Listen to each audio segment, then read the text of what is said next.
अस्सलामुअलैकुम। ऐसे जिन्नात जो हर घर में होते हैं। दोस्तों, क्या आप जानते हो कि जिन्नात किस तरह हमारे घरों में दाखिल होते हैं और कहाँ रहते हैं, और वे हमारे साथ किस खाने में शरीक होते हैं और उन्हें घर से निकालने के लिए क्या करना चाहिए?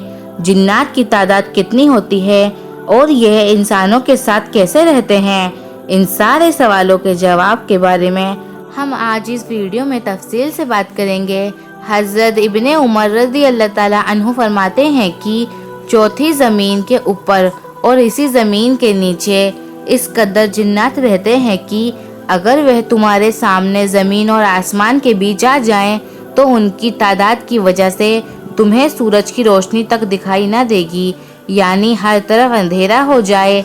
इसी तरह हज़रत उमर बिकाली रज़ी अल्लाह ताला अन्हु जिन्नातों की तादाद और पैदाइश के हवाले से फरमाते हैं कि जब इंसान के यहाँ एक बच्चा पैदा होता है तो जिन्नात के यहाँ 9 बच्चे पैदा होते हैं, यानी जिन्नातों की तादाद इंसान की तादाद से 9 गुना ज़्यादा होती है।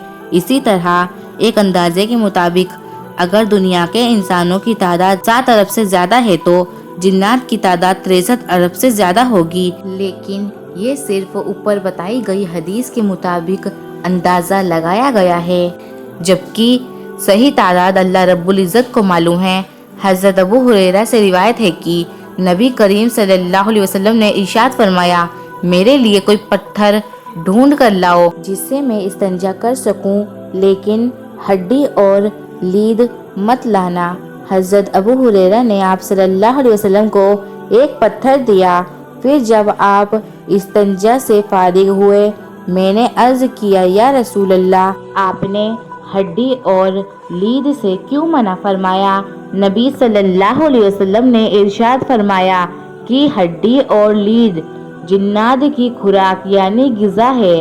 फरमाया, मेरे पास नसीबीन जिनों का एक ग्रुप आया था, उन्होंने मुझसे खुराक मांगी तो मैंने अल्लाह ताला से दुआ की, या अल्लाह, ये जिन जिस भी हड्डी और लीड के पास से गुजरें इसी पर अपनी ग़िज़ा मौजूद आए।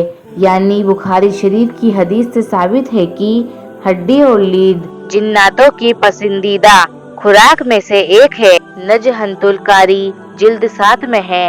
यह जन नायक भी हड्डी को लेते हैं, उस पर गोश्त आ जाता है, और जिस लीद यानी गोबर लेते हैं वे इसके लिए दाना या फल बन जाता है। गोबर तो नापाक है तो इसका खाना जायज कैसे है? वह इसलिए है कि महियत बदलने से नापाक चीज भी पाक हो जाती है। जिन्नात हड्डी और लीद के अलावा भी एक चीज खाते हैं, जैसे कि हजरत उमर रज़ी अल्लाह ताला अन्हु ने उस अंसारी शख्स से पूछा था जो जिन्नात के चंगुल से बचकर भाग कर आया था कि बताओ जिन्नातों की ग़िज़ाएं क्या हैं? उसने अर्ज किया कि वह लोबिया खाते हैं और वह हर चीज खाते हैं जिस पर अल्लाह का नाम ना लिखा गया है। फिर हजरत उमर ने पूछा कि वह क्या पीते हैं, तो अंसारी साहब ने जवाब दिया, इसका पीना जफ्त है। इससे मुराद या तो वह ऐसी खास है जिसे प्यास नहीं लगती, या फिर वह पानी जो ढक कर नहीं रखा हो। हजरत जलालुद्दीन सुयूती रहमतुल्लाह नकल करते हैं, तमाम मुसलमान के घरों की छत पर जिन्नात रहते हैं। जब इंसान दोपहर और रात के खाने का दस्तरखान बिछाते हैं तो वह जिन्नात छत से उतरकर आ जाते हैं और साथ ही बैठकर खाते हैं, और इन्हीं के जरिए अल्लाह रब्बुल इज़्ज़त शरीर जिन्नात को घरों से भगा देता है। यानी ना सिर्फ जिन्नात घर में आबाद होते हैं बल्कि इंसानों के साथ खाना भी खाते हैं, और घरों में मौजूद इन नेक जिन्नातों की वजह से शरीर जिन्नात घर से दूर रहते हैं। वह जिन्नात जो घरों में रहते हैं उन्हें अमीर कहा जाता है, और जिसकी जमा अम्मार होती है।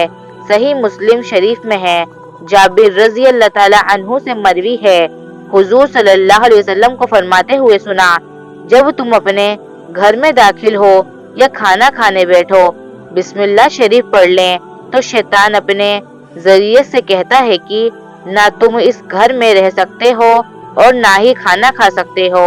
और अगर बिस्मिल्लाह शरीफ पढ़ी जाए तो शैतान कहता है यही जगह तुम्हारे रहने की है, और खाने के वक्त बिस्मिल्लाह शरीफ ना पढ़ी जाए तो शैतान कहता है तुम्हें रहने की जगह भी मिल गई और खाने को भी मिल गया। नेक जिन्नातों के बारे में तो हमने बता दिया कि वह मुसलमान घराने के छत पर रहते हैं, जबकि शरीयत जिन्नातों के बारे में है कि वह घर में मौजूद बैतुल खुला, कचरे का ढेर और गुसलखाना वगैरह में रहते हैं।